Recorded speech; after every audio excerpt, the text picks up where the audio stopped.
Ibu bapak, saudari-saudara, sobat Komsos yang terkasih dalam Kristus, selamat berjumpa kembali dengan Renungan Minggu Komsos Gereja Santa Maria Immaculata Paroki Tarakan.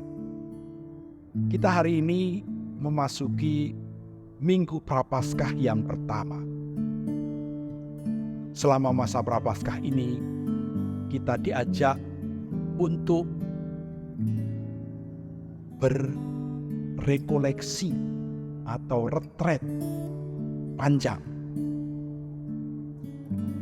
dan kita diajak selama masa Prapaskah ini lebih mengolah hidup batin kita supaya kehidupan kita menjadi seimbang, supaya kehidupan kita menjadi semakin layak untuk kita jalani. Sebab ada sebuah pepatah, hidup yang tidak pernah direnungkan tidak layak untuk dijalani. Ketika saya membaca pepatah ini atau peribahasa ini, saya dibuat tersentak. Karena apa?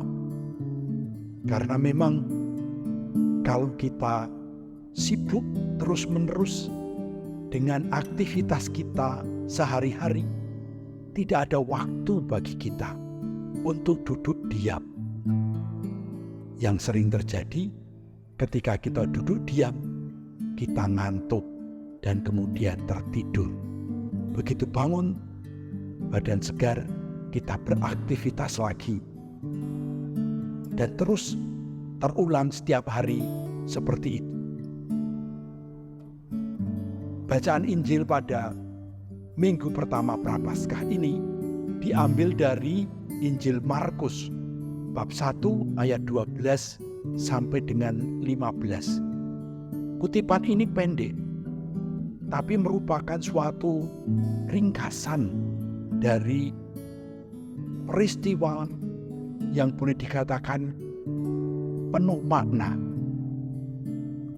Yesus setelah menerima pembaptisan dari Yohanes Pembaptis, dia kemudian dibimbing oleh Roh pergi ke padang gurun.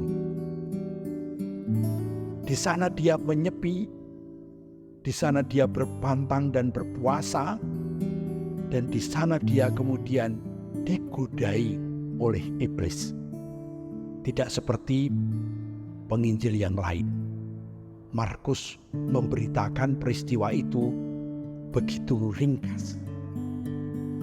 Tapi yang mau diungkapkan sama, bahwa sebelum melaksanakan tugas perutusannya, Yesus menyendiri. Yesus pergi ke tempat yang sepi. Yesus masuk ke dalam inti pribadinya. Yesus mau mengenali gejolak-gejolak yang ada di dalam hatinya. Sekaligus Yesus ingin menemukan apa yang menjadi rencana dan kehendak Allah atas dirinya. Itulah yang semestinya juga menjadi tindakan kita di masa Prapaskah ini. Beberapa waktu yang lalu saya mendapatkan sebuah podcast wawancara. Ada seorang yang mengatakan bahwa dirinya itu sombong, dirinya itu arogan. Dia seorang dokter yang masih sangat muda, dan dokter ini merasa hebat karena kepandaiannya, karena pengetahuannya. Terutama ketika terjadi wabah COVID, dokter ini terkenal. Dia kemudian mengalami perubahan, mengalami pertobatan. Justru ketika dia sedang mengetes dirinya. Dia pergi dari kotanya yang cukup jauh ke Jakarta, naik sepeda sendirian. Sepedanya bagus, mahal. Dia juga pakai pakaian yang bagus, spesial untuk mengendarai sepeda. Sepatunya juga. Dia merasa kuat karena dia masih muda, dia sehat, dan dia suka olahraga sepeda. Suatu saat, dia sampai di sebuah tanjakan yang cukup tinggi, dan dia kecapean. Tiba-tiba ada seorang bapak naik sepeda ontel yang sudah butut, kakinya tidak pakai sendal, menyalip dia sementara dia berjalan. Lalu di depan dia bapak itu berhenti. Dia turun dari sepedanya dan kemudian menemani si dokter ini untuk menuntun sepeda sampai ke puncak dan kemudian melanjutkan lagi. Dalam perbincangan itu, si dokter merasa tertohok oleh sikap bapak ini. Dia bekerja dengan sepedanya, sementara si dokter mau menyombongkan diri dengan naik sepeda. Sepeda bapak itu jelek, sepeda dia bagus. Tapi bapak itu mau menemani orang yang sedang kecapean, supaya dalam perjalanan dia tidak merasa sendirian. Peristiwa berikutnya, dokter ini berhenti di sebuah tempat di depan warung dan dia tertidur. Ketika dia bangun, sudah ada susu jahe dan makanan gorengan. Ternyata yang membeli adalah tukang parkir yang ada di situ. Dan dia memberinya dengan sukacita dan gratis.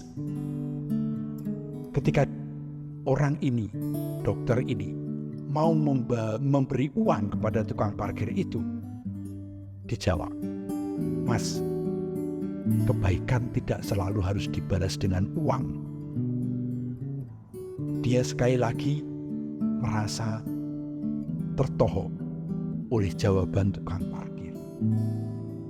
Dari dua peristiwa itu, orang ini kemudian bertobat.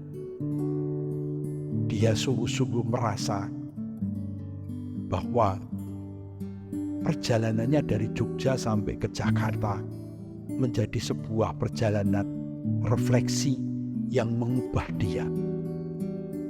Akhirnya dia meletakkan semua kesombongannya, karena justru orang-orang sederhana, orang-orang biasa, orang-orang yang tidak bertitel, tidak mempunyai jabatan tinggi, itulah yang menghayati kehidupan. Ibu bapak, saudari-saudara yang terkasih, Yesus setelah berpuasa, setelah mengalahkan godaan, dia kemudian mulai terjun berkarya mewartakan kerajaan Allah. Yesus tidak mewartakannya dengan kesombongan, tetapi dengan kerendahan hati. Karena dia telah menemukan tugas perutusannya untuk membantu manusia mengalami perubahan menjadi lebih baik. Marilah kita selama masa Prapaskah ini, kita manfaatkan masa ini untuk mengolah batin kita, untuk menjadi semakin rendah hati di hadapan Allah. Semoga kita pada akhirnya nanti lahir sebagai manusia yang baru, karena diperbaharui oleh Allah dalam Yesus. Amin.